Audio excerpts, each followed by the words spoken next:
मुझे पुलिस ने परेशान किया था।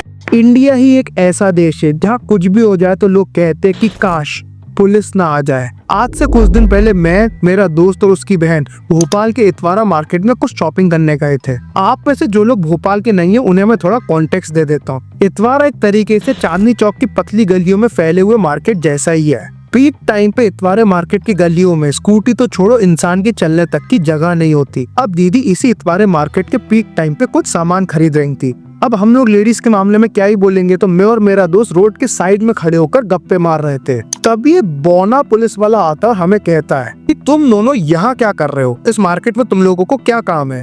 अरे ये होता कौन है पूछने वाला कि हम दोनों को इस मार्केट में है क्या काम। पर तब भी मैंने पुलिस की कर्टेसी देखते हुए बोला कि देखिए सर, हम दोनों इस मार्केट में शॉपिंग करने आए। फिर पुलिस वाला ऐसी चीज बोलता है जिसको सुन के मेरा दिमाग फट जाता है। तुम दोनों ट्रैफिक ब्लॉक कर रहे हो, इसलिए रोड के इस हिस्से पे मत खड़े हो। कहीं भी खड़े हो जाओ, रोड के इस हिस्से पे मत खड़े हो क्योंकि ट्रैफिक ब्लॉक हो रहा है। यानी कि हम दोनों रोड के एक कोने में खड़े होकर इतनी पतली सी रोड पे जहाँ लोग चल रहे हैं वहाँ पे हम लोग ट्रैफिक ब्लॉक कर रहे हैं। अब आप लोग थोड़ा सा मेरे को माइंड करना, पर साला भट्ट सुअर मेरे को बोल कैसे सकता है कि मैं कहाँ पर खड़ा हूँ रोड पे, वो भी मार्केट के बीचों बीच। ये होता कौन है बोलने वाला। तो हम लोग नहीं हटे तो वो पुलिस वाला बौना बटला सा हम लोगों को हाथ से पकड़कर खींचने लगा, तो दादागिरी करने लगा। बोलने लगा बस तुम दोनों रोड के इस कोने में नहीं खड़े हो सकते। बेवकूफ आदमी, शाम का पीक टाइम है, इतवारा मार्केट पूरी रोड ही ब्लॉक हो रखी हुई है। पूरा सीन तो ये कि हम लोग कुछ ब्लॉक नहीं कर रहे हैं। असल में पुलिस वाले को दादागिरी दिखानी थी अपने से डबल साइज के आदमी पर, और इसकी आम वर्दी और पतला सा शरीर हम पे ढोस चलने नहीं देता, इसलिए वो वर्दी की दम पे आया हम लोगों पे दादागिरी ठूसने के लिए। अब मैटर ईटअप हो ही रहा होता है तभी दीदी आ जाती है। बिंगो, क्योंकि पुलिस वाले को लग रहा था हम दोनों अकेले, हमारे साथ कोई फीमेल नहीं है। और आप लोग जानते हो फीमेल के सामने ईमेल पुलिस वाला क्या नहीं कर सकता। अब मार्केट में चीखम चिल्ली शुरू हो जाती है, लोग इकट्ठा हो जाते हैं, और जो पुलिस वाला हम दोनों को ढोस दे के बाग कर रहा था वो हम दोनों को बेटा बेटा करके बोलने लगता है, यानी कि फुल ऑन पलटी। अब आप लोग पब्लिक के लोगों को देखो, जो लोग पब्लिक में होते हैं वो कहते हैं अरे जाने दो, ये तो पुलिस वाला है। अरे भाई क्यों जान दे, ये आदमी वर्दी में दादागिरी दिखा रहा है, हम लोगों को खींच रहा है, इसको मैं कैसे जाने दूं। बट एनी हाउ इंडिया है, हम लोग उसे जाने देते हैं। अब मैंने तुम लोगों को पूरी कहानी क्यों बताई, क्योंकि इस वीडियो का एक मकसद है कि कैसे पुलिस जो हम लोगों की रक्षक है आज की डेट में इंडिया में भक्षक बनी घूम रही है। इंडिया के बाद यूएस जैसी कंट्रीज में अगर कुछ भी हो जाता है तो लोग भरोसे से कहते हैं कि हम लोग पुलिस बुला लेके, और वही अगर इंडिया में कुछ होता है तो लोग कहते हैं काश पुलिस ना आ जाए। इंडिया में पब्लिक के रखवालों से पब्लिक ही डर रही है। ये है हमारा पुलिस सिस्टम। अब हिस्टोरिकली वैसे भी पुलिस हमारी हिफाजत के लिए कभी खड़ी ही नहीं की गई थी। 1857 के रिवोल्ट के बाद ब्रिटिश गवर्नमेंट के सामने एक प्रॉब्लम थी कि ऐसा विद्रोह वापस खड़े ना हो जाए, इसलिए भारत के हर एक कोने में दबदबा रख लोगों को दबाए रखने के लिए ब्रिटिश आर्मी ने पुलिस फॉर्म की थी, जैसे कि ब्रिटिश गवर्नमेंट का कंट्रोल इंडिया की हर एक गली तक पहुंच जाए। अब ब्रिटिशर्स तो चले गए लेकिन पुलिस वालों की गुलामी यहीं छोड़ गए। आ कॉलोनियल हैंगओवर। इंडिपेंडेंस से पहले जो पुलिस थी ब्रिटिशर्स के कहने पे चला करती थी, इंडिपेंडेंस के बाद अब यही पुलिस पॉलिटिशियंस के कहने पे चलती है।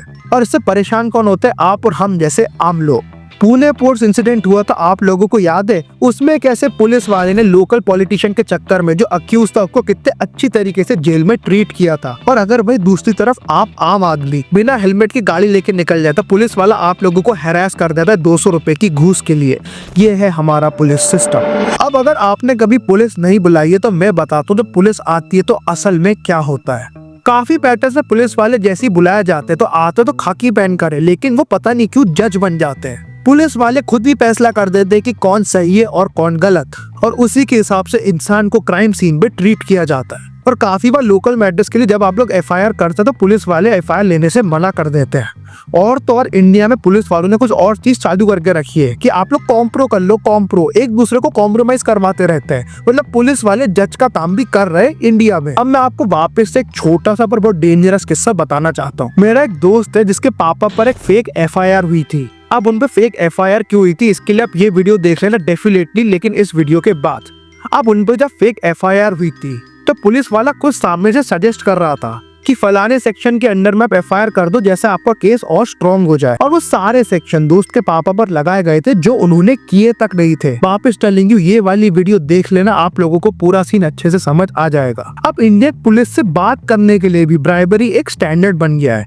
इवन कोर्ट्स वगैरह में अगर आपको अपनी फाइल आगे पहुंचवानी है, अपना काम आगे बढ़वाना है, तो पुलिस वाले से लेके पियून तक सबको आपको घूस देनी पड़ती है। और अगर आप लोग जैसे तैसे ब्राइबरी से बच जाते तो होता है पुलिस हैरेसमेंट।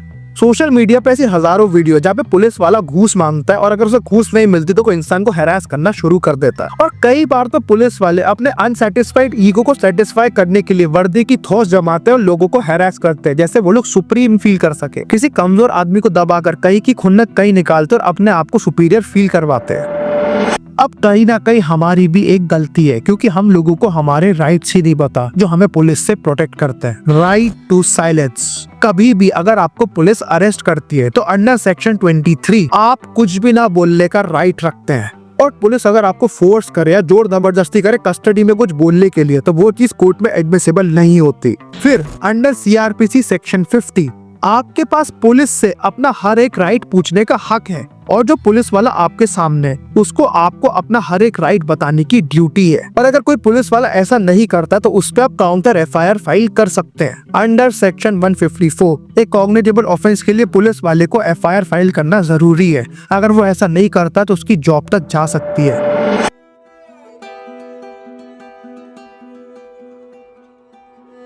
पर मैं असल में बताऊं, इंडिया में जब भी आपका पुलिस से पाला पड़ता है तो सिचुएशन इतनी पैनिक वाली हो जाती है कि सारी चीजें आदमी भूल जाता है और इंसान के राइट्स ड्यूटी उससे उसको बिल्कुल फर्क नहीं पड़ता।